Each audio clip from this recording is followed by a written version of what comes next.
Jasmine Powell's hand trembled as she placed her federal auditor badge on the airline counter.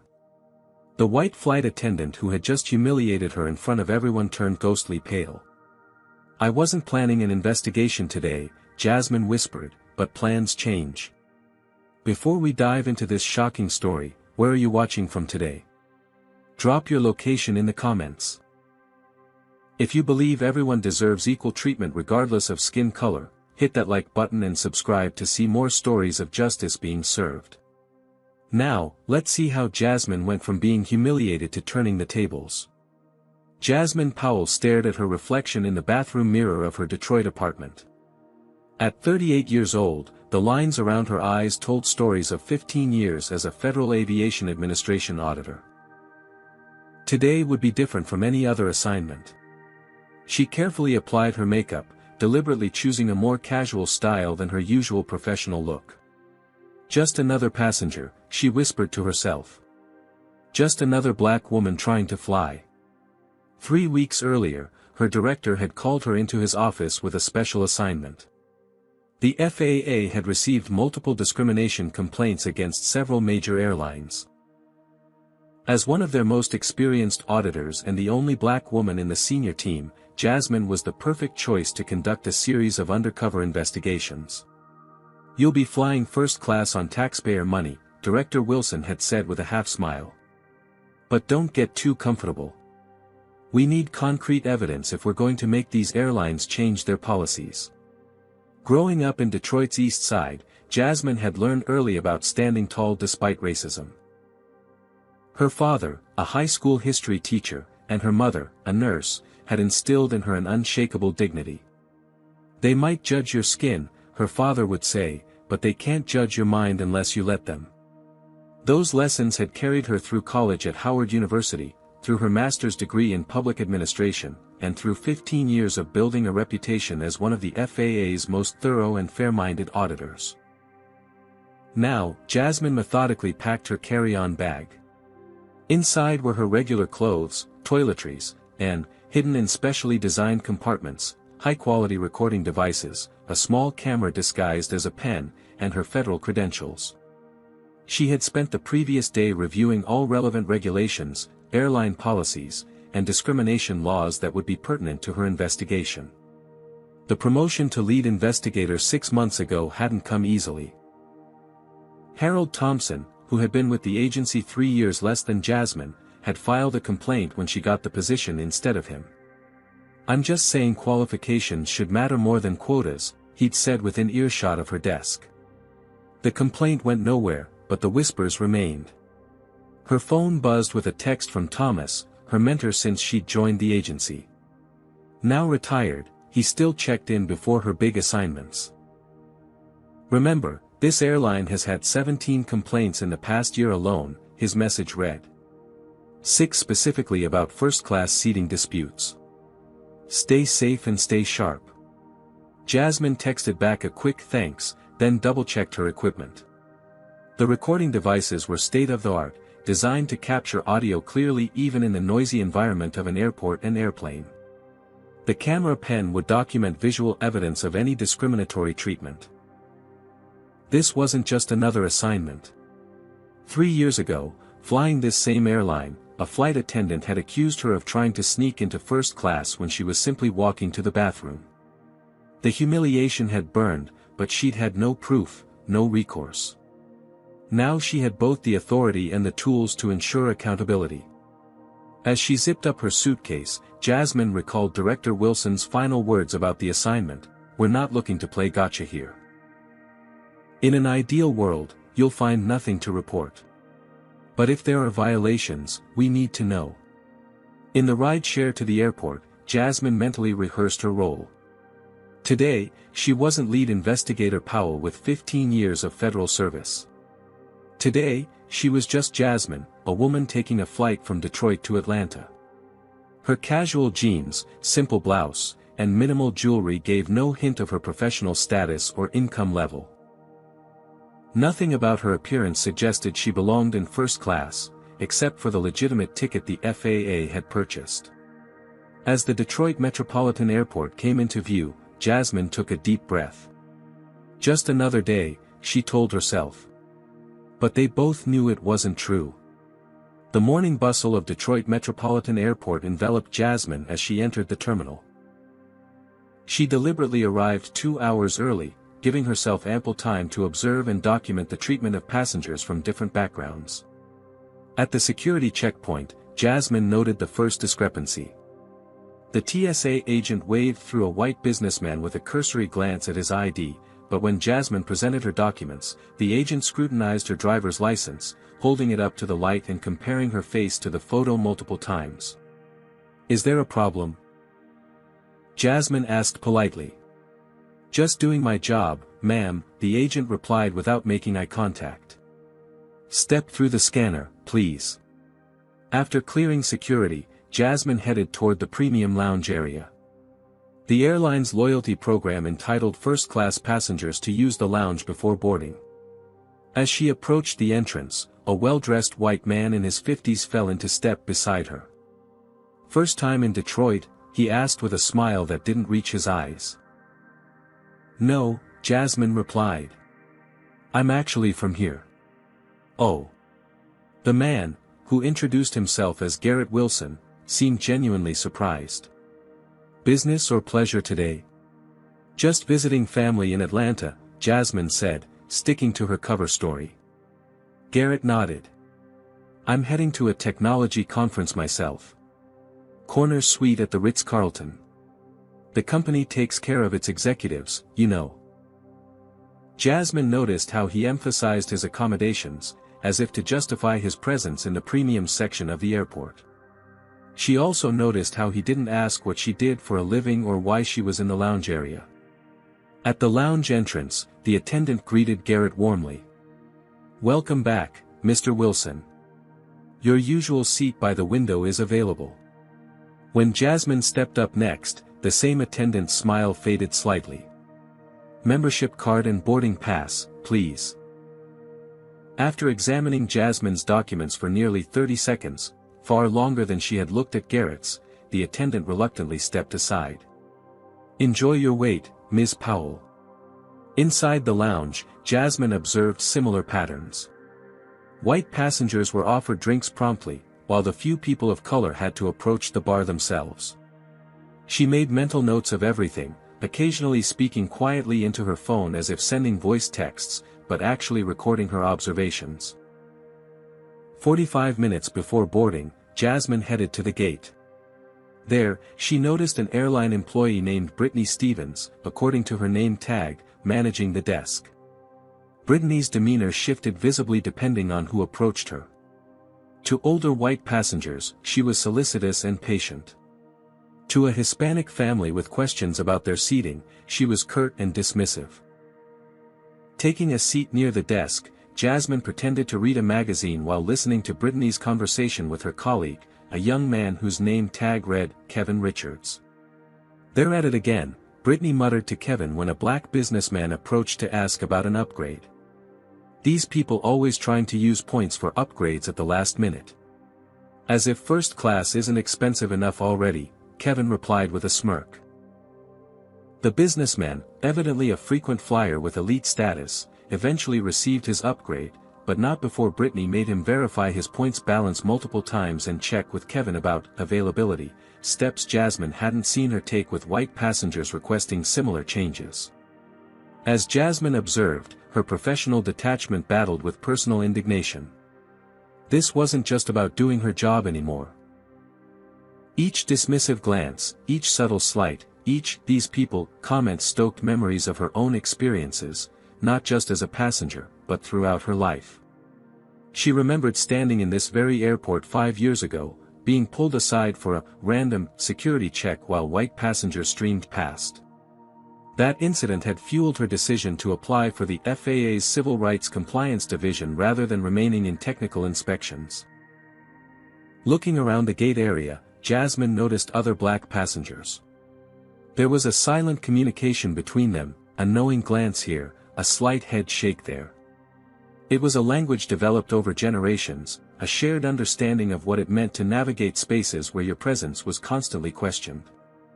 As boarding time approached, Jasmine discreetly activated her recording devices. The pen camera was clipped to her blouse, angled perfectly to capture interactions at face level. The audio recorder was tucked into her jacket pocket, sensitive enough to pick up conversations several feet away. The gate agent announced pre-boarding for passengers needing assistance, followed by first class. Jasmine gathered her belongings, ticket in hand, and prepared to board. Whatever happened next would be captured in high-definition detail for the federal government to review. Now boarding our first-class passengers for Flight 1827 to Atlanta, Brittany Stevens announced over the intercom. First-class passengers only at this time, please. Jasmine stood, gathered her carry-on bag, and joined the short line forming at the priority boarding lane. Ahead of her were 3 passengers, an older white couple and a middle-aged white man in a business suit. Behind her, 2 more passengers queued up, both white, both dressed in business casual attire. As the line moved forward, Jasmine observed Brittany's interactions with each passenger. Smiles, pleasant greetings, quick scans of boarding passes, and swift gestures toward the jet bridge. The process took mere seconds for each person. Then it was Jasmine's turn. "Boarding pass and ID, please," Brittany said, her smile noticeably less warm than it had been for previous passengers. Jasmine handed over her documents. Brittany's perfectly shaped eyebrows rose slightly as she looked from the first-class boarding pass to Jasmine and back again. "Is there a problem?" Jasmine asked. "You're in, first class." The question hung in the air, laden with skepticism. "Yes, I am," Jasmine replied evenly. Brittany studied the boarding pass more carefully, then examined Jasmine's ID with unusual scrutiny.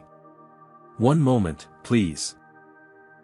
She turned to her colleague Kevin, who had been checking in standby passengers at the adjacent computer. "Can you verify this, please?" Brittany's voice carried just enough for passengers nearby to hear. Watching your first-class ticket get questioned when others sail through, have you ever experienced something similar? Comment 1 if you've faced this kind of scrutiny that others seem to avoid. Like and subscribe if you believe accountability matters in these situations. Now, what do you think will happen when Kevin gets involved? Will he recognize the injustice or double down on the discrimination? Kevin came over, taking both Jasmine's boarding pass and ID.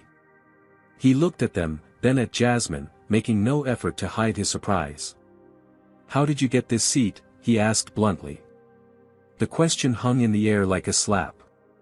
Behind Jasmine, the line of passengers waiting to board had grown. People were watching now, witnessing her being held up while others had been processed quickly. "I purchased it, just like everyone else," Jasmine replied, keeping her voice steady despite the anger building inside her. "These are very expensive seats," Brittany interjected, as if explaining something to a child. "Are you sure you didn't mistake economy comfort for first class?" "I'm quite certain I know what ticket I purchased," Jasmine said. She could feel her heart rate increasing but maintained her composure. "My boarding pass clearly says first class, seat 3A. Kevin and Brittany exchanged glances. Kevin handed the documents back to Brittany rather than to Jasmine. "What's the hold-up here?" asked another airline employee who approached the desk. His name tag identified him as Michael Thompson, gate supervisor.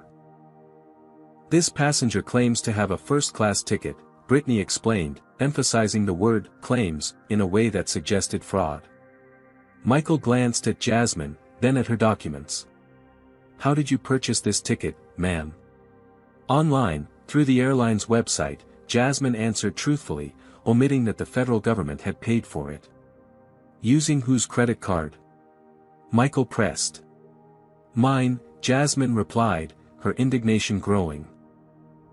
"Is there typically an interrogation for first-class passengers, or am I receiving special treatment today?" By now, the white passengers behind Jasmine were being directed to a second line to board, bypassing the holdup. They glanced curiously at the scene as they passed. "We've had issues with fraudulent upgrades recently," Michael explained without apologizing. "We're just being thorough." Fraudulent upgrades from whom, exactly?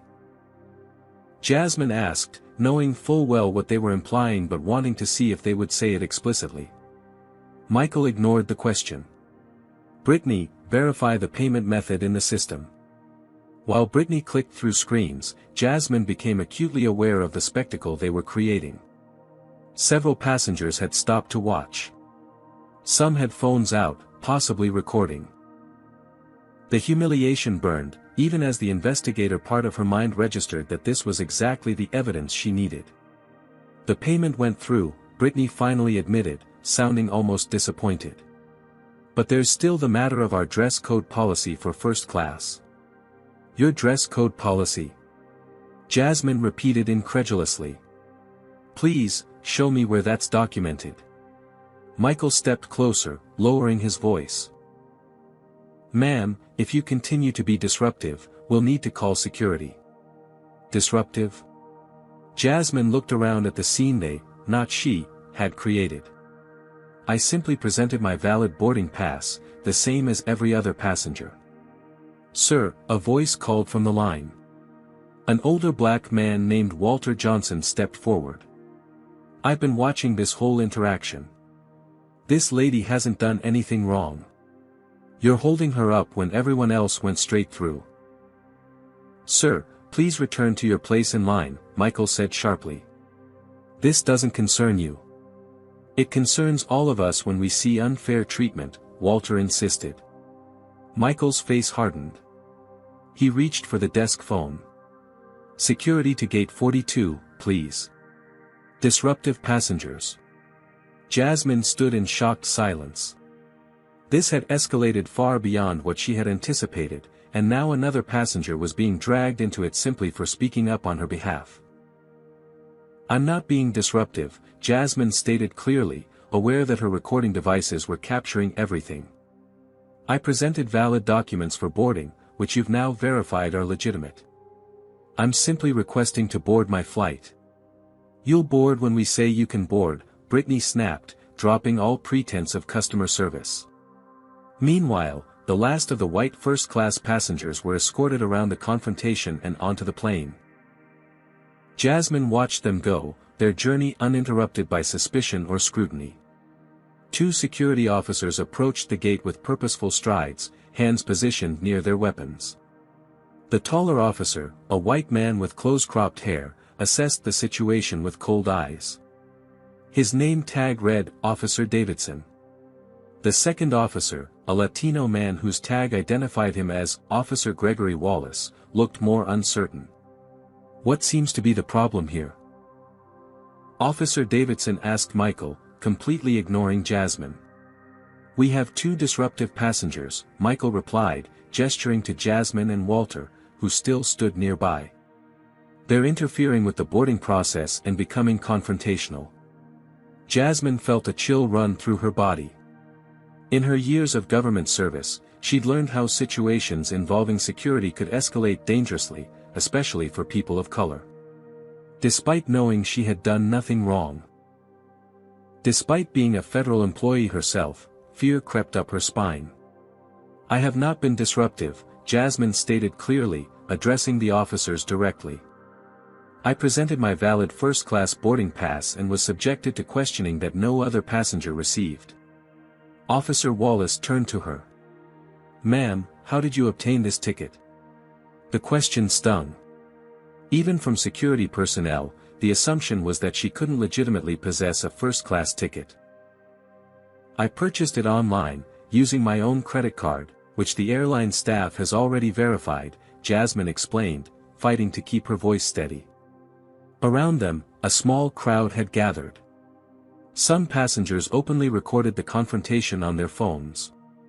Others looked away uncomfortably, pretending not to notice. The public nature of the humiliation made it all the worse. Jasmine suddenly thought of her brother Dwayne. 10 years ago, he'd been detained at a high-end electronics store after purchasing an expensive camera. Security had been called because someone thought he didn't look like he could afford it. The public humiliation had affected him deeply. He'd never returned to that store chain and became anxious in similar shopping environments for years afterward. Now Jasmine understood his trauma on a visceral level. Her credentials, her education, her federal position, none of it mattered in this moment. To these people, she was just another black person who didn't belong in first class. She was argumentative when questioned about her ticket, Brittany interjected. And then this gentleman, she pointed to Walter, interfered with airline staff performing their duties. I simply asked why she was being treated differently than the white passengers, Walter said calmly. That's not interference, that's a legitimate question. Officer Davidson stepped closer to Jasmine, invading her personal space. Ma'am, I need you to step aside from the boarding area. May I ask why? Jasmine said, standing her ground. My flight is boarding now, and my ticket has been verified as legitimate. We need to investigate the situation, Officer Davidson replied. How did you pay for this ticket? Where did you get the money for a first-class seat? The questions were so blatantly discriminatory that gasps came from several onlookers. A white woman in line covered her mouth in shock. A young Asian man shook his head in disbelief. Walter, despite the risk to himself, spoke up again. Would you ask a white passenger those questions? This is textbook discrimination. Sir, one more word and you'll be detained, Officer Davidson warned.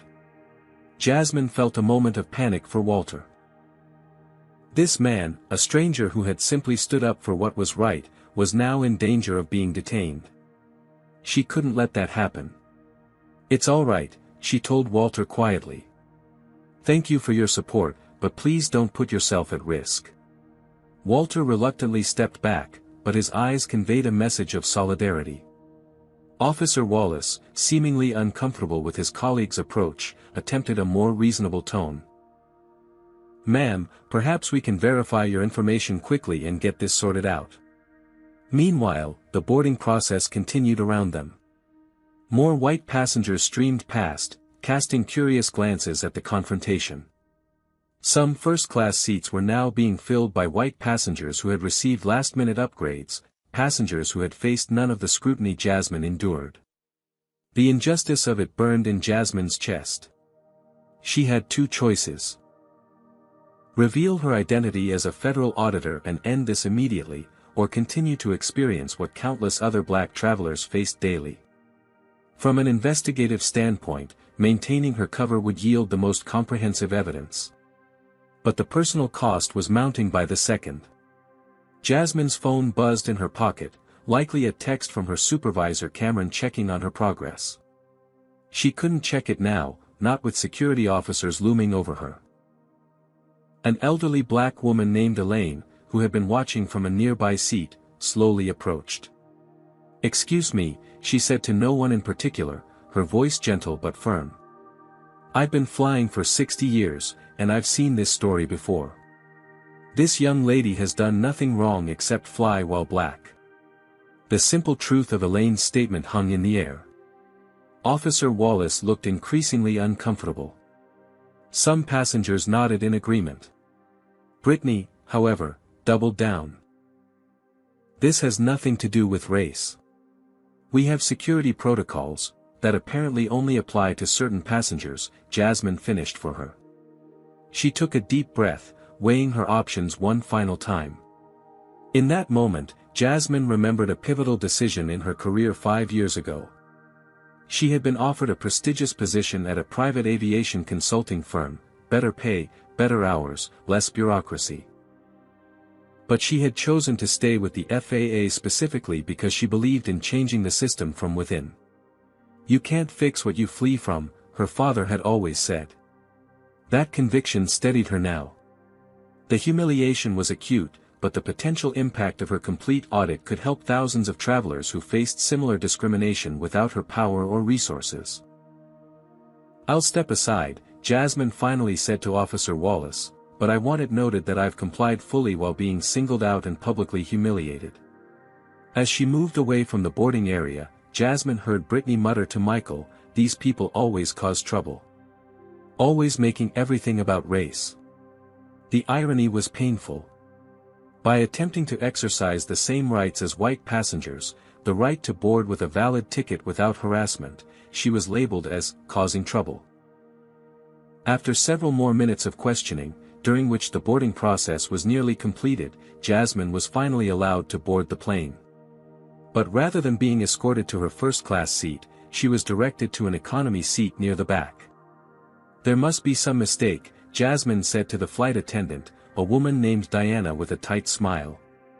"My ticket is for first class, seat 3A. Diana barely glanced at Jasmine's boarding pass.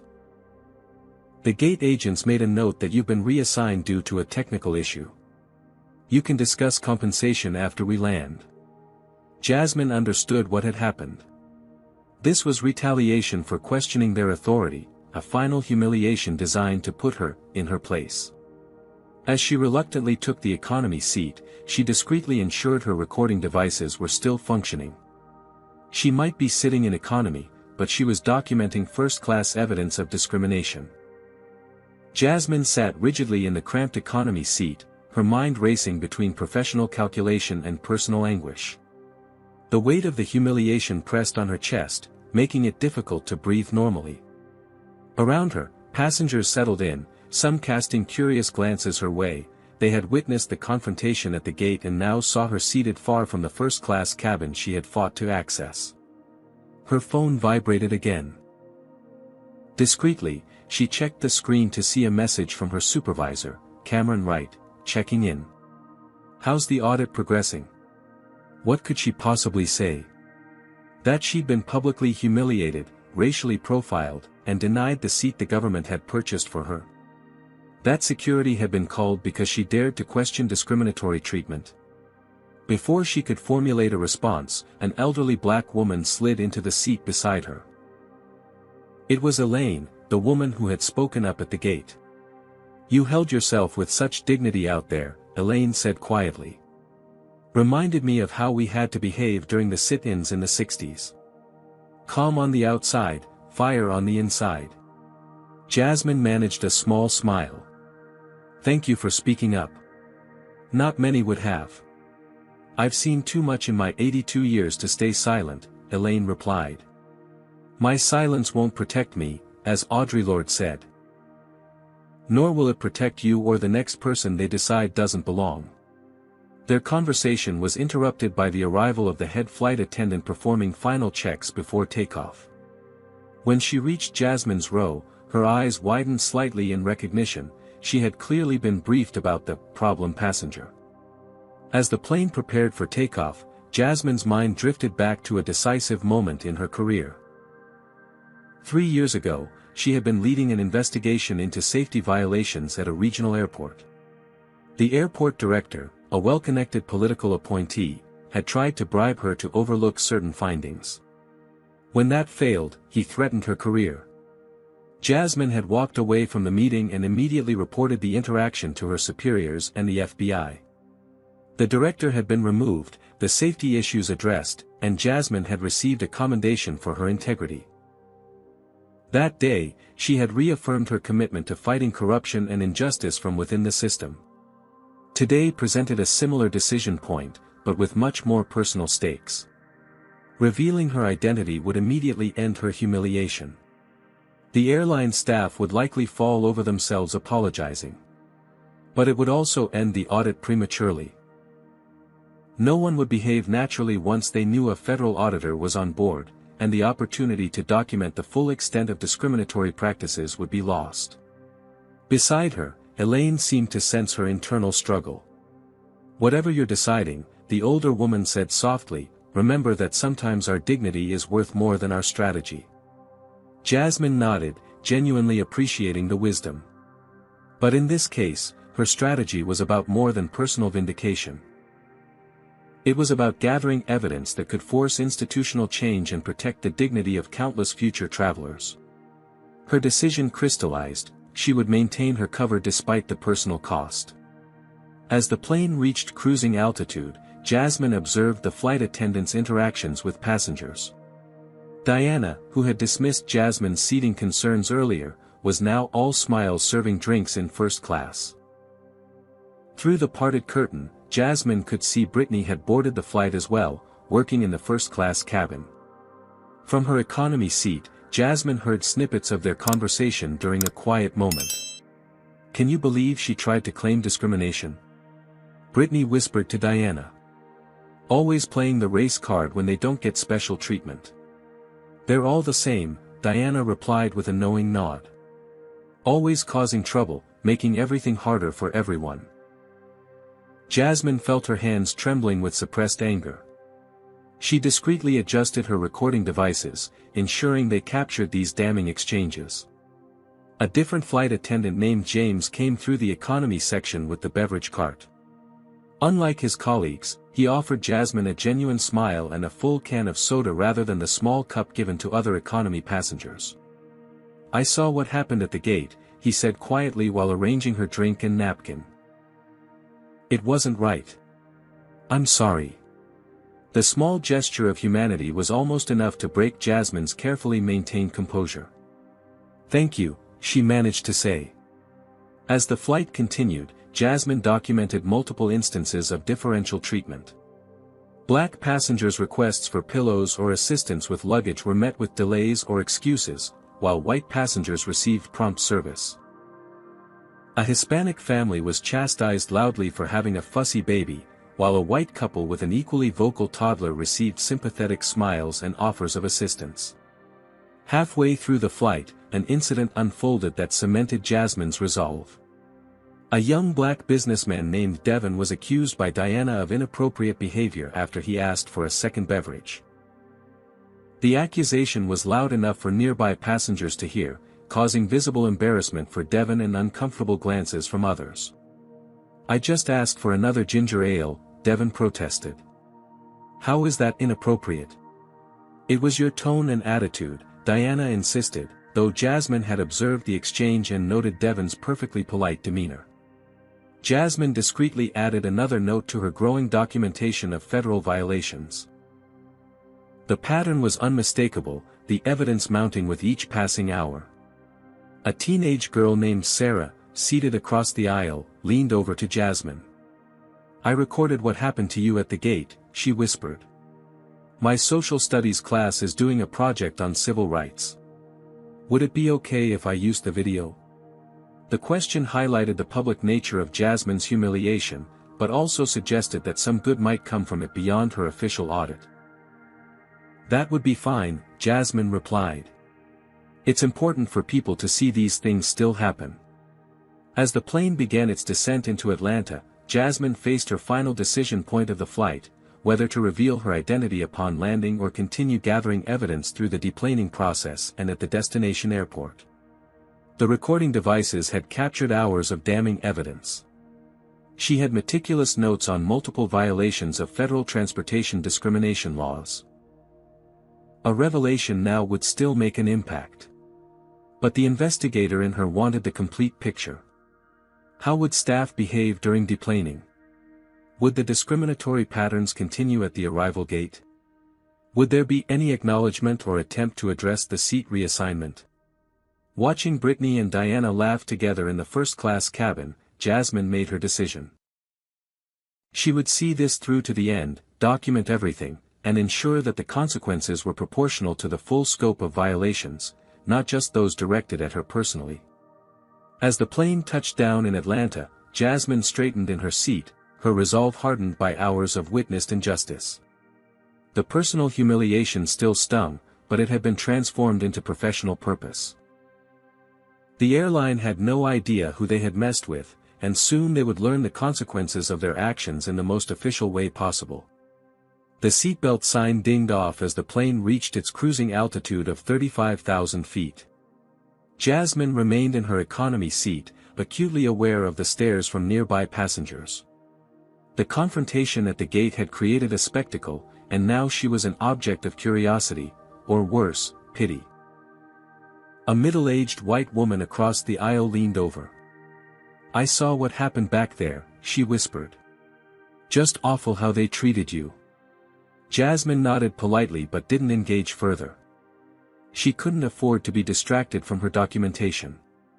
Every interaction, every comment, every disparity in service needed to be recorded for her report. In the first-class cabin, visible through the parted curtain, Brittany moved between seats offering hot towels and taking drink orders. The passengers, all white except for one Asian man, received warm smiles and attentive service. Meanwhile, in economy, Diana and another flight attendant named Rachel pushed the beverage cart down the aisle. Jasmine noticed immediately how their demeanor changed depending on who they were serving. White passengers received eye contact and friendly banter. Black and brown passengers got minimal interaction and sometimes had to repeat their drink requests. When they reached Jasmine's row, Diana's smile tightened visibly. "Beverage?" she asked curtly. "Water, please," Jasmine replied. Diana thrust a plastic cup at her without a word and moved on, not waiting to see if Jasmine wanted ice or a full can like she had offered to white passengers. Have you ever noticed different treatment from service staff based on your appearance? Comment 1 if you've experienced or witnessed this kind of subtle discrimination. Like and subscribe if you believe everyone deserves equal respect regardless of their skin color. Now, what do you think will happen when the flight attendants realize other passengers are watching how they treat Jasmine? Will they adjust their behavior or continue the pattern? A few rows ahead, Jasmine observed a young black couple with a sleeping infant receiving terse instructions about keeping their child quiet, though the baby wasn't making any noise. 20 minutes later, a white family with a crying toddler was offered assistance and sympathetic smiles from the same flight attendants.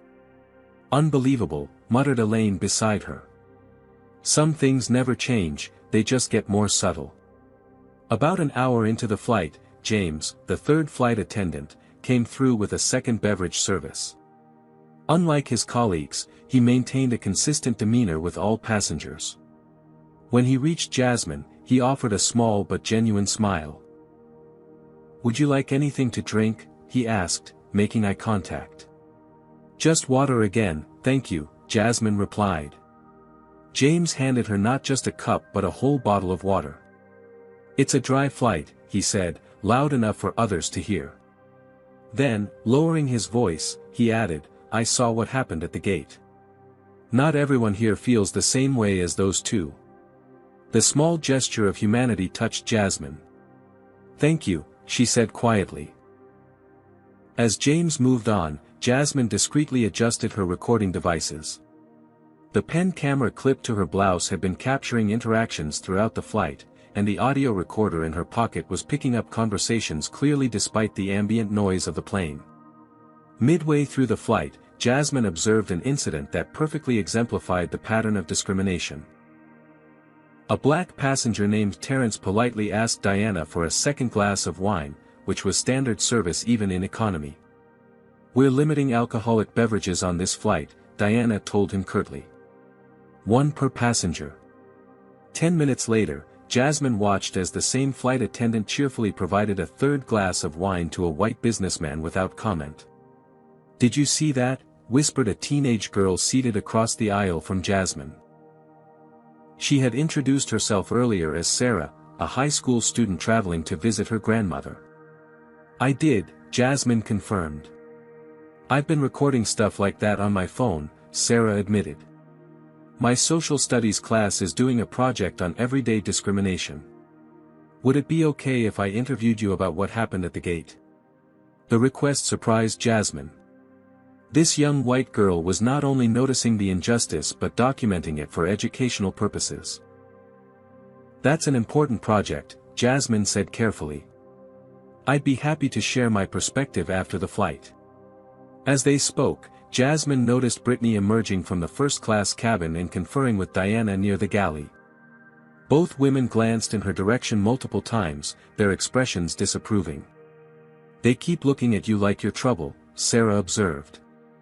"All because you wanted the seat you paid for." "It's a familiar experience for many of us," Jasmine replied. The conversation was interrupted when Terrence, the passenger who had been denied a second wine, stood up to use the lavatory. As he waited in the aisle, Diana approached him. "Sir, I need you to return to your seat," she said loudly. "You're blocking the aisle." "I'm just waiting for the bathroom," Terrence explained, pointing to the occupied lavatory sign. You need to sit down until the lavatory is available, Diana insisted, though Jasmine had observed multiple white passengers standing in the exact same spot earlier without comment. Terence, clearly recognizing the futility of arguing, returned to his seat.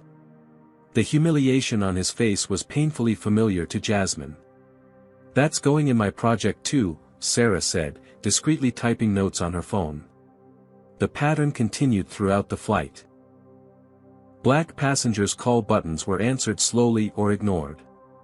Their requests were treated as impositions. Their complaints were dismissed. All while white passengers received prompt, courteous service. Jasmine documented each incident methodically, building a comprehensive picture of systemic discrimination that went far beyond her personal experience at the gate.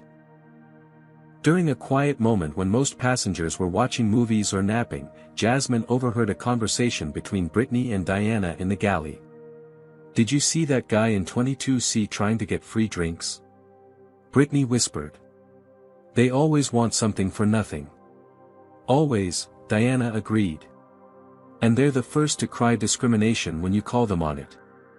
Remember that lawsuit last year?" Brittany continued. "That woman claimed we discriminated against her, but she was being completely unreasonable about the overhead bin space. The company settled just to make it go away," Diana said bitterly. "Teaches them they can get paid just by playing the race card." Jasmine felt a surge of anger but channeled it into careful documentation. These conversations provided crucial context for the discriminatory behaviors she was observing. Evidence that the problem was cultural and systemic, not isolated to a few individuals. As the flight progressed, Jasmine continued gathering evidence while reflecting on the thousands of black travelers who endured similar treatment without her power to document and address it. Many simply accepted the indignities as part of travel, an added tax on moving through the world while black. Others who spoke up were labeled as troublemakers or worse, sometimes facing escalation like Jasmine had experienced at the gate. The weight of responsibility settled on Jasmine's shoulders. Her audit had become about much more than compliance with federal regulations. It was about basic human dignity and the right to equal treatment in public accommodations, rights that had supposedly been secured decades ago but remained elusive in practice. 2 hours into the flight, the captain announced they were beginning their descent into Atlanta. Jasmine prepared herself for the final phase of her investigation. How would the crew handle deplaning? Would the discriminatory patterns continue at the arrival gate? As passengers gathered their belongings, Jasmine noticed Brittany and Diana having one final conversation near the front of the plane. Though she couldn't hear their words, their glances in her direction spoke volumes. "You've been taking notes this whole flight," observed Elaine beside her. "Are you a journalist?" "Something like that," Jasmine replied with a small smile. The plane touched down at Hartsfield-Jackson Atlanta International Airport, rolling to a stop at the gate after a brief taxi. As the seatbelt sign turned off, Diana's voice came over the intercom. "Ladies and gentlemen, welcome to Atlanta. Local time is 2:15 p.m. with clear skies and a temperature of 82 degrees. Please remain seated until the aircraft has come to a complete stop at the gate." The standard announcement continued, concluding with, "For our first-class passengers, you may deplane at your convenience. All other passengers, please remain seated until all first-class passengers have exited." Jasmine watched as the first-class passengers gathered their belongings and filed off the plane. Brittany stood at the door, offering warm farewells to each one. "Thank you for flying with us, Mr. Johnson. Have a wonderful day, Mrs. Smith. We hope to see you again soon, Dr. Williams." When the economy passengers were finally permitted to deplane, the contrast was stark. Brittany's warm smile had cooled considerably. She offered no personalized farewells to the economy passengers, merely a rehearsed, "thank you," repeated mechanically. When black passengers passed, Jasmine noticed Brittany didn't make eye contact at all. As Jasmine approached the exit, Brittany's expression hardened into something approaching a smirk. "Thank you," she said flatly, her eyes already moving to the passenger behind Jasmine. That small, final indignity crystallized Jasmine's resolve. The time for anonymity was over. The airline staff had provided more than enough evidence of discriminatory treatment. Now they would learn the consequences of their actions. Jasmine stepped into the jet bridge, her mind made up. The systematic discrimination she had witnessed went far beyond her personal experience, it was endemic and deliberate. The evidence she had gathered would speak for itself, but first, there was the matter of accountability for those directly involved in her mistreatment. She paused at the gate, waiting for Brittany to emerge from the aircraft. The flight attendant appeared a few minutes later, chatting animatedly with Diana and Michael, who had apparently flown with the crew. Their conversation halted abruptly when they spotted Jasmine. "Excuse me," Jasmine called, approaching the group. "I'd like to speak with the head flight attendant and a supervisor about what occurred today." Brittany's expression shifted from surprise to annoyance. "If you have a complaint, you can file it online like everyone else." "I'd prefer to address it now," Jasmine insisted. "I was denied my assigned first-class seat without explanation after being publicly humiliated at the boarding gate." Michael stepped forward, his posture defensive. "Ma'am, we've already explained that there was a technical issue with your seating assignment." "A technical issue that somehow only affected me," Jasmine observed. "The only black passenger with a first-class ticket." "Here we go again with the race accusations," Diana muttered, loud enough for Jasmine to hear. "If you'll excuse us," Brittany said dismissively, "we have another flight to prepare for." It was the final straw. Jasmine reached into her bag and removed her federal credentials, holding them up for all three airline employees to see. Jasmine Powell, Federal Aviation Administration, lead investigator for civil rights compliance, she announced, her voice clear and authoritative. "I've been conducting an undercover audit of your airline's compliance with federal anti-discrimination regulations, and I've documented numerous violations during today's flight." The transformation was immediate and dramatic. Brittany's face drained of color, her mouth opening and closing without producing words. Michael froze in place, his eyes fixed on Jasmine's federal ID. Diana took an involuntary step backward, bumping into a passenger walking past. We didn't." Brittany stammered, her earlier confidence evaporating. "You didn't know who I was," Jasmine finished for her. "That was the point. But the more relevant question is, would it have mattered? Should any passenger, regardless of their position or authority, be subjected to the treatment I received today?" Michael recovered first, his customer service training kicking in despite the shock. "Ms. Powell, we sincerely apologize for any misunderstanding." "This wasn't a misunderstanding," Jasmine interrupted. "It was discriminatory treatment, documented in detail, witnessed by dozens of passengers, and recorded for federal review." She held up the pen camera that had been clipped to her blouse throughout the journey. "Every interaction at the gate, every conversation about these people, every disparate service decision has been captured for our investigation." By now, a small crowd had gathered. Passengers from the flight recognized Jasmine from the boarding incident and stopped to watch. Airport staff slowed their work, sensing something significant unfolding. "I'll need to speak with your regional manager immediately," Jasmine continued. "And I'll require access to a private room for initial interviews with all staff involved in today's incidents." As if summoned by the gravity of the situation, a harried-looking woman in a crisp suit hurried toward them. Her name tag identified her as Patricia Reynolds, Regional Customer Service Manager. "What's happening here?" Patricia asked, looking between the ashen-faced airline employees and Jasmine's authoritative stance. "Ms. Reynolds," Michael began, his voice unsteady, "this is Jasmine Powell from the FAA. She was conducting an audit on today's flight." Patricia's professional demeanor couldn't entirely mask her alarm. "An audit? We weren't notified of any scheduled audit."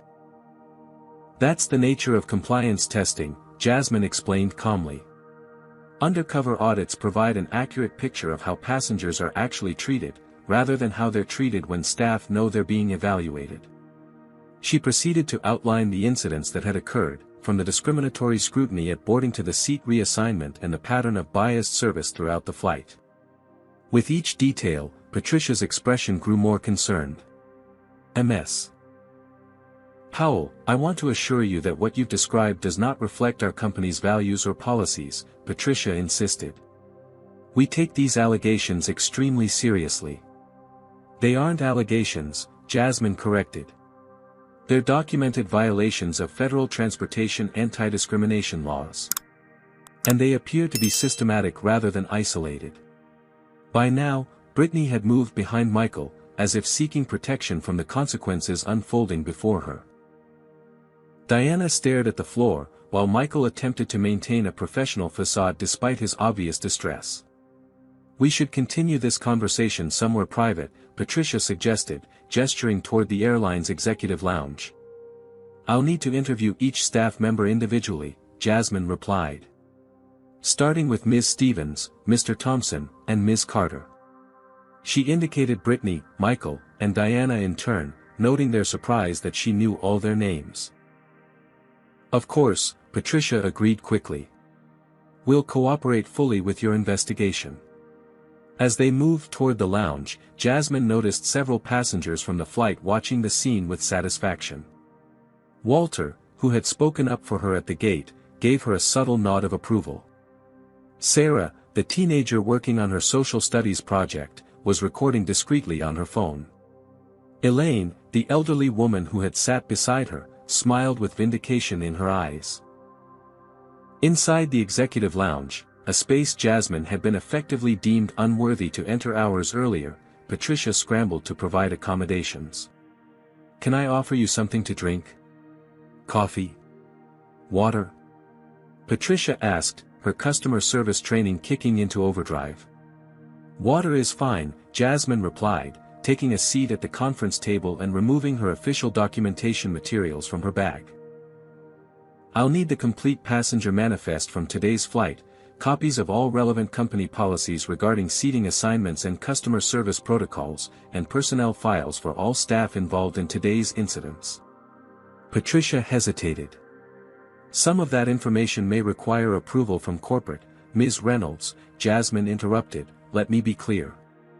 This is now an official federal investigation into civil rights violations. Failure to provide requested documentation will be noted in my report as non-compliance, which carries its own penalties. I'd suggest you contact your legal department immediately. The gravity of the situation finally seemed to register fully with Patricia. She nodded and stepped away to make a phone call, her hushed, urgent tone audible even from across the room. Jasmine began setting up her documentation, arranging her notes and preparing to download the recordings from her devices. As she worked, Brittany was brought in for the first interview, her earlier confidence replaced by visible anxiety. Please state your full name and position for the record, Jasmine began once the recording equipment was properly set up. Brittany Marie Stevens, flight attendant, 7 years with the airline, Brittany replied, her voice small. Ms. Stevens, can you explain why you questioned the validity of my first-class ticket when white passengers before and after me were processed without similar scrutiny?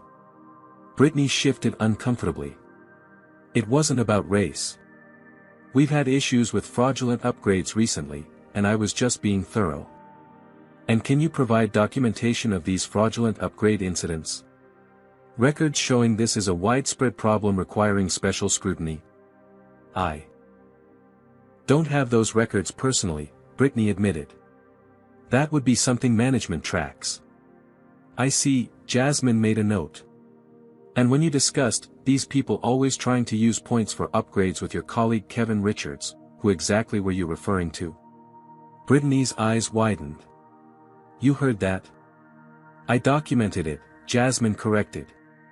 Along with numerous other comments about these people and discussions about passengers playing the race card. The realization that everything had been recorded seemed to deflate Brittany entirely.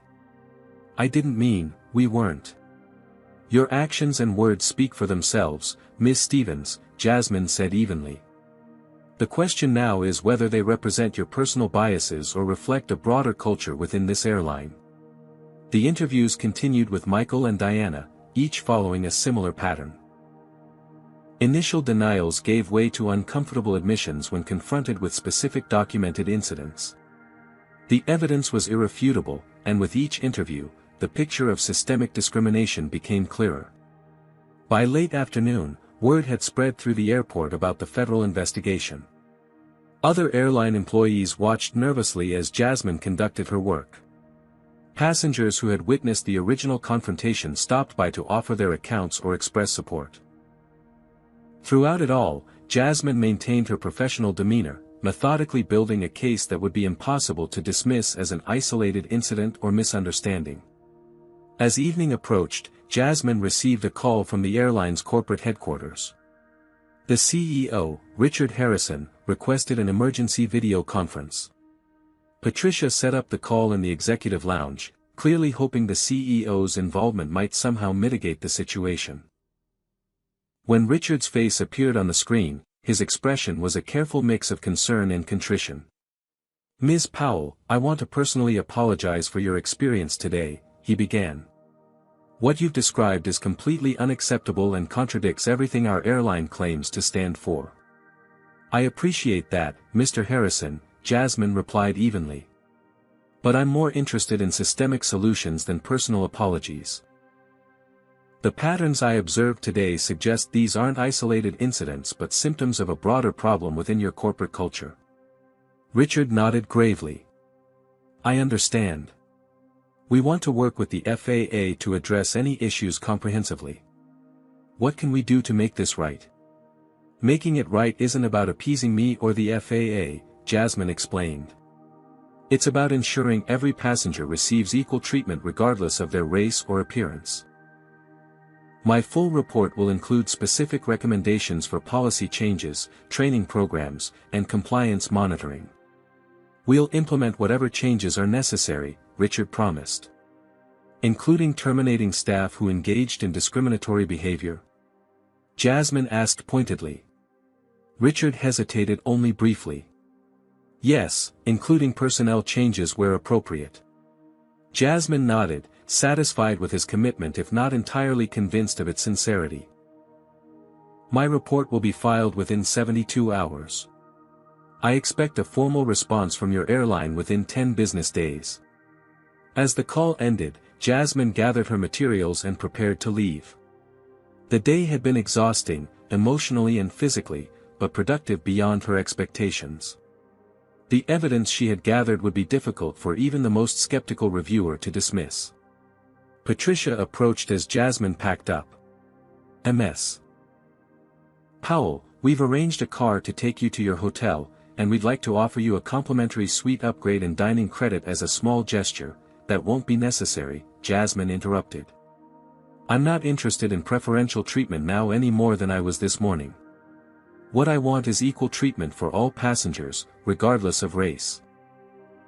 As Jasmine left the executive lounge, she passed Brittany, Michael, and Diana sitting silently in a corner, their faces reflecting the dawning realization that their actions would have consequences. The power dynamic had shifted completely, but Jasmine took no pleasure in their discomfort. This wasn't about retribution, it was about accountability and systemic change. Outside the airport, as Jasmine waited for her actual hotel transportation, she reflected on the day's events.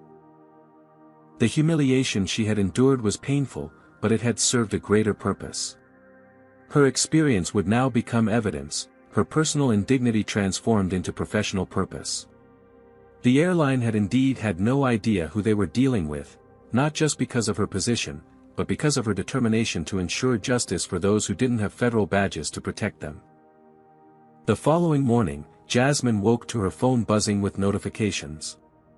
News of the undercover federal audit had spread like wildfire through the airline industry overnight. Her personal email contained messages from airline executives, civil rights organizations, and even a few journalists seeking comment. She ignored them all for the moment, focusing instead on compiling her official report.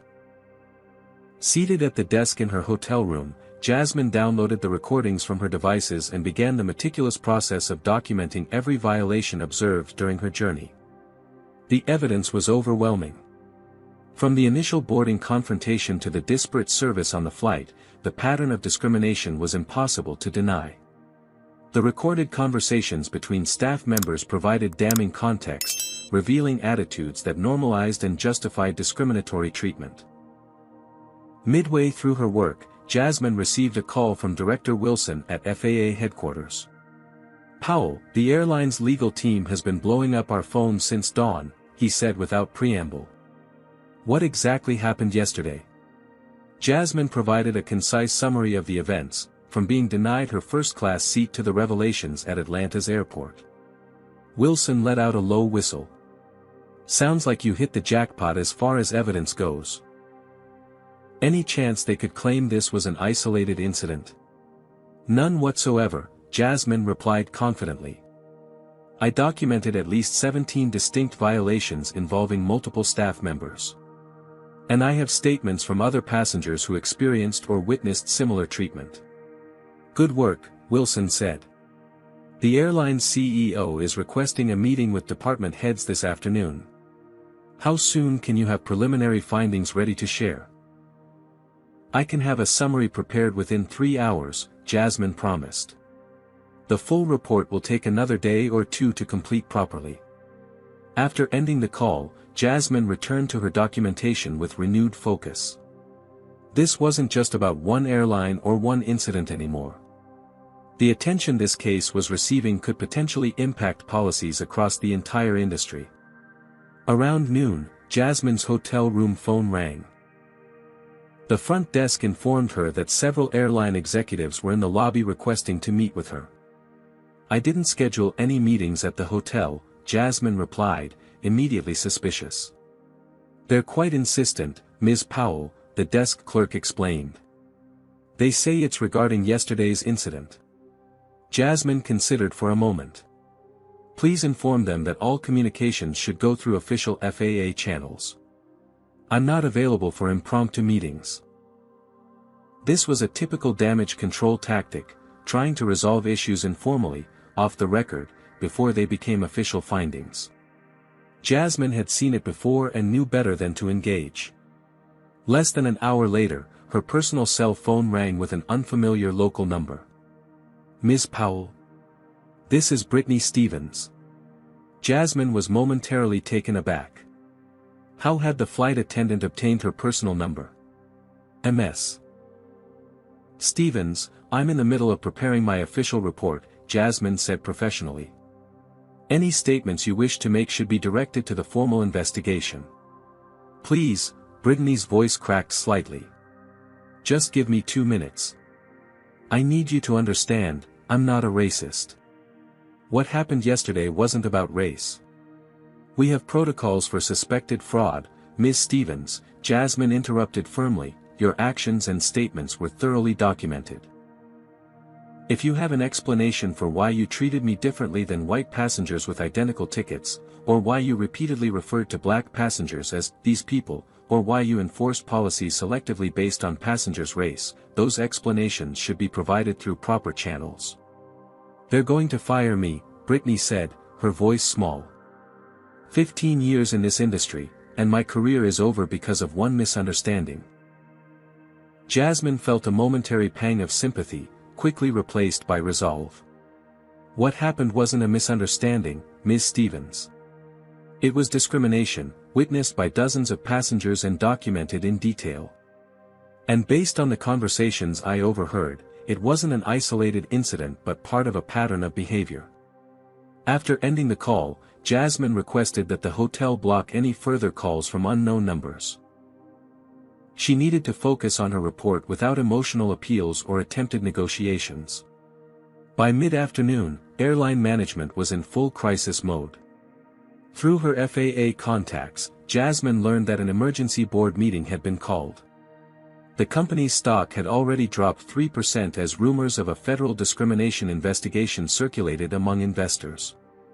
Jasmine's preliminary findings were delivered to Director Wilson as promised. Within hours, they were being discussed in a meeting between FAA officials and the airline's senior leadership. Meanwhile, social media was buzzing with accounts of the incident. Several passengers had posted about witnessing the confrontation at the Detroit gate. Sarah, the teenager working on her social studies project, had shared her recordings with her teacher, who in turn shared them with local civil rights organizations. Walter Johnson, the passenger who had spoken up for Jasmine at the gate, gave an interview to a local Atlanta news station. "I've been flying for 40 years, he told the reporter, and I've seen this kind of thing happen too many times to count. The difference this time is that the woman they picked on had the power to do something about it." By evening, Jasmine's hotel room had become an impromptu office. 2 additional FAA investigators had been dispatched to Atlanta to assist with the expanding investigation. Passenger statements were being collected, airline policies examined, and staff interviews conducted. Patricia Reynolds, the regional manager who had initially tried to downplay the situation, arrived with 3 thick binders of company policies and training materials. Ms. Powell, Patricia began cautiously, "I want you to know that I've initiated an internal review of all our service protocols. What happened to you doesn't reflect our written policies. The gap between written policies and actual practices is precisely what concerns me," Jasmine replied. "A non-discrimination policy is meaningless if staff aren't trained properly or held accountable for violations." Patricia nodded uncomfortably. "We're prepared to implement whatever changes the FAA recommends. The CEO has authorized me to offer accommodations for any inconvenience." Ms. Reynolds, Jasmine interrupted, "I appreciate that you're trying to make amends, but special treatment for me doesn't address the systemic issues. What about the passengers who don't have federal badges? Who speaks for them when they're humiliated or discriminated against?" The question hung in the air, unanswered. Patricia left the materials and departed with promises of full cooperation. As the investigation expanded, more airline employees came forward with information. James, the flight attendant who had shown Jasmine kindness during the flight, provided a written statement describing a culture of bias that had worsened over the past few years. "It's never explicit in our training," his statement read. "But there's an unspoken understanding about which passengers deserve extra scrutiny and which ones get the benefit of the doubt. I've tried to treat everyone equally, but I've been reprimanded for being too accommodating to certain passengers." Other staff members, speaking anonymously, confirmed James's assessment. They described an environment where discriminatory behavior was tacitly encouraged through a wink-and-nod system of rewards and punishments. By the following morning, news of the investigation had reached national media. Jasmine's phone was inundated with interview requests, which she declined. This wasn't about personal attention or vindication, it was about systemic change. Around noon, Jasmine received a call from CEO Richard Harrison. "Ms. Powell, I've reviewed your preliminary findings," he began, his tone grave. "I want to personally assure you that we're taking this matter with the utmost seriousness. Effective immediately, we've placed the staff members involved on administrative leave pending the conclusion of the investigation." "That's a start," Jasmine acknowledged. "But addressing individual behavior without examining the underlying culture won't prevent future incidents." "I agree completely," Harrison replied, perhaps too quickly. "We're implementing a comprehensive review of all customer service protocols and training programs. We've also engaged a respected civil rights organization to help us develop new anti-bias training for all customer-facing staff." Jasmine recognized the public relations strategy: swift action, contrition, promises of reform. It was textbook crisis management. Whether it reflected genuine commitment to change remained to be seen. "Mr. Harrison," she said carefully, "my report will include specific recommendations for policy changes, training programs, and compliance monitoring. I'll be particularly interested to see how your company responds to those recommendations." "You have my word that we'll implement them fully," Harrison promised. "This incident has been a wake-up call for our entire organization." After the call, Jasmine met with her FAA colleagues to discuss next steps. The investigation had expanded beyond the original audit parameters, now encompassing systematic practices across multiple airports and flights. "This could be industry-changing," remarked one of the other investigators. "If we establish clear precedent with this airline, others will take notice." Jasmine nodded. "That's the goal. Not just addressing this incident, but creating standards that protect all passengers from discriminatory treatment." As she walked through the Atlanta airport that evening, heading to her return flight to Detroit, Jasmine noticed how airline staff watched her pass. Word had spread about who she was and what her investigation had uncovered. Some looked away uncomfortably. Others nodded with something like respect or even gratitude. At the gate for her return flight, Jasmine presented her boarding pass, first class again, as originally booked by the FAA. The gate agent's hands trembled slightly as she processed it.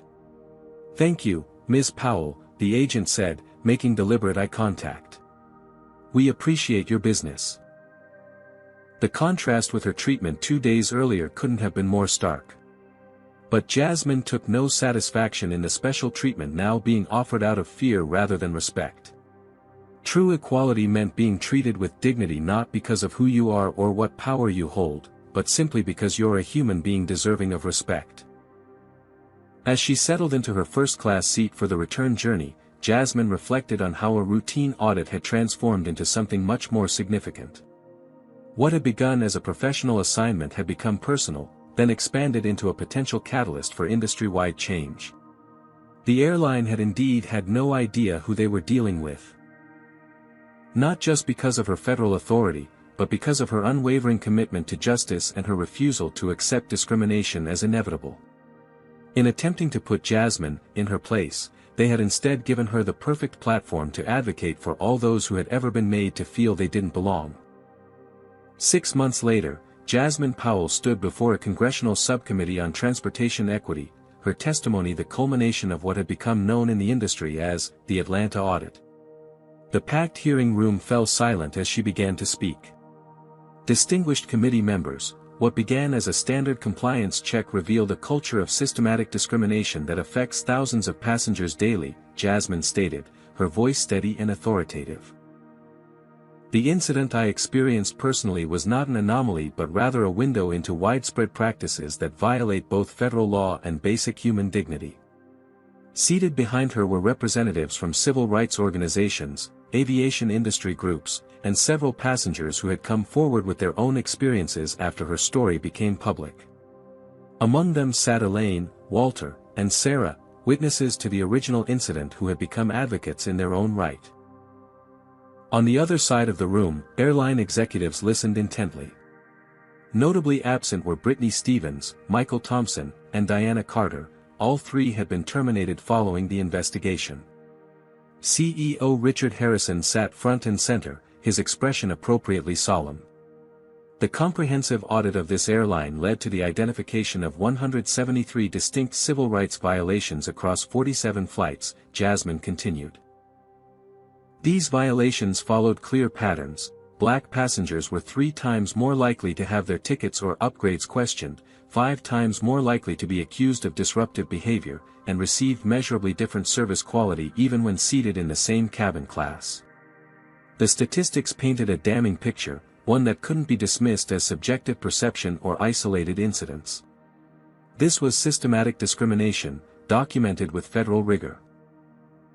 As a result of our findings, the Federal Aviation Administration has implemented new compliance requirements for all commercial airlines operating in the United States, Jasmine explained. These requirements include mandatory anti-bias training, anonymous testing procedures similar to the audit I conducted, and substantial penalties for companies that fail to address discriminatory practices.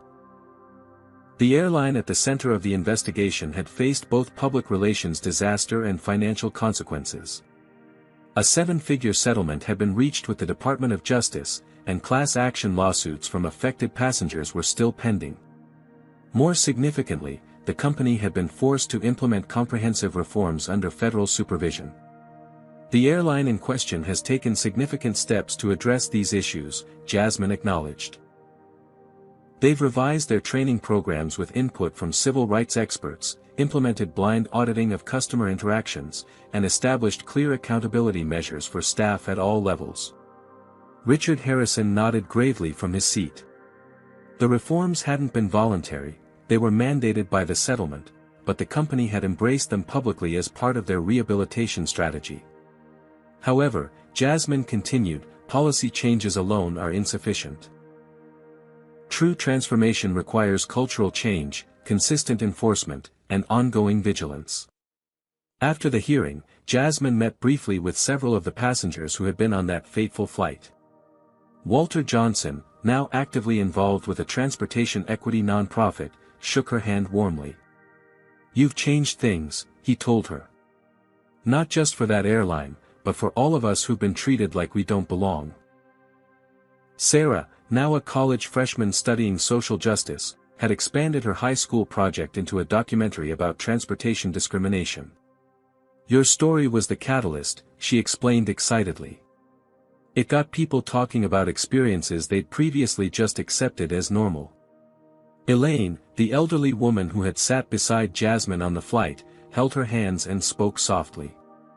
"I've been flying for 60 years, child. I've seen the signs come down, the laws change, but the attitudes remained. What you did matters. It really matters."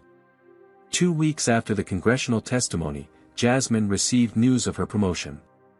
The FAA had created a new division focused specifically on equity in transportation, and she had been appointed as its director. The position came with expanded authority, additional resources, and the opportunity to implement the lessons learned from the Atlanta audit on a national scale. On her first day in the new role, Jasmine received an unexpected visitor. James, the flight attendant who had shown her kindness during the discriminatory incident, had left the airline and applied for a position with the FAA. "After everything that happened, I couldn't stay," he explained. "But I realized I could do more good working on these issues from the inside, just like you." Jasmine hired him as a training specialist, recognizing the value of his industry experience and genuine commitment to change. The ripple effects continued to spread. Other transportation sectors, railways, bus lines, cruise ships, began proactively reviewing their own practices to avoid similar scrutiny. Civil rights organizations reported an increase in passengers coming forward with their experiences, emboldened by Jasmine's example. Statistics told the most compelling story. In the year following the Atlanta audit, discrimination complaints against major airlines decreased by 38%.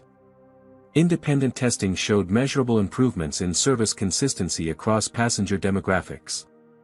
The industry was far from perfect, but meaningful progress was being made. 3 months into her new role, Jasmine found herself boarding another flight.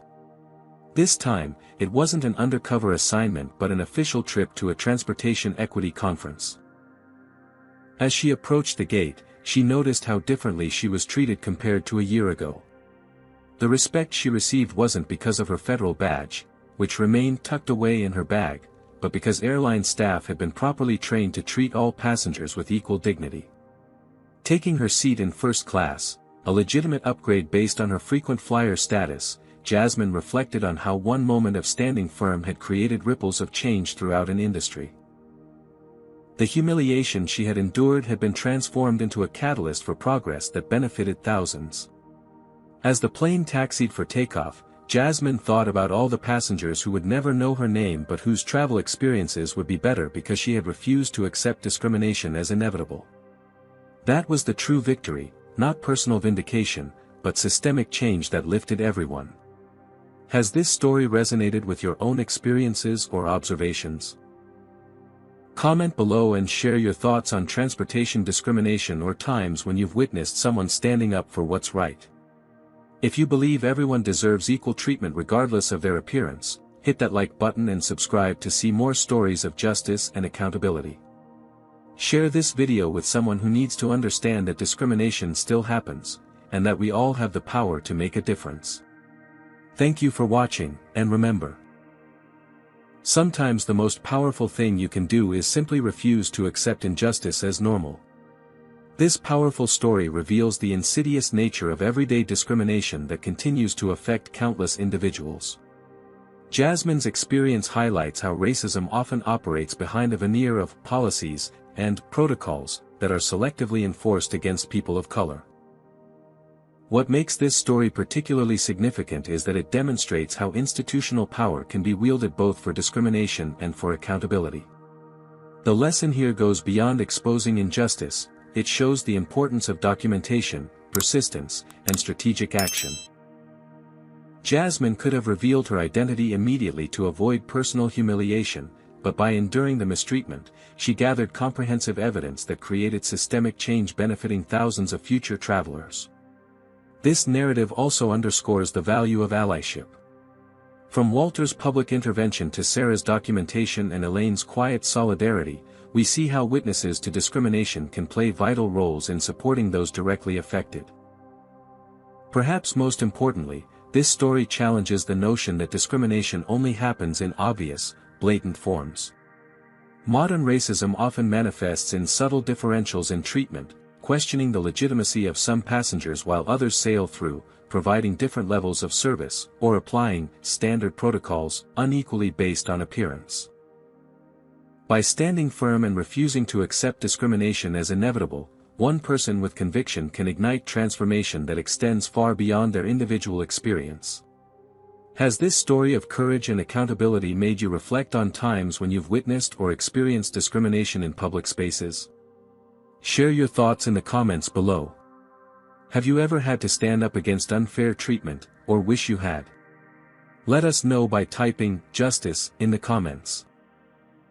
If you believe everyone deserves equal treatment regardless of their race or appearance, hit that like button to support more stories that shine light on these important issues. Subscribe to our channel for weekly stories of resilience and justice that aren't covered in mainstream media. Share this video with someone who needs to understand that discrimination isn't just historical, it happens every day, in seemingly professional environments, to real people. Your share might open someone's eyes to realities they've been privileged enough to never experience. Thank you for watching and being part of a community that values truth, justice, and human dignity. Remember, change happens one conversation, one stand, and one person at a time.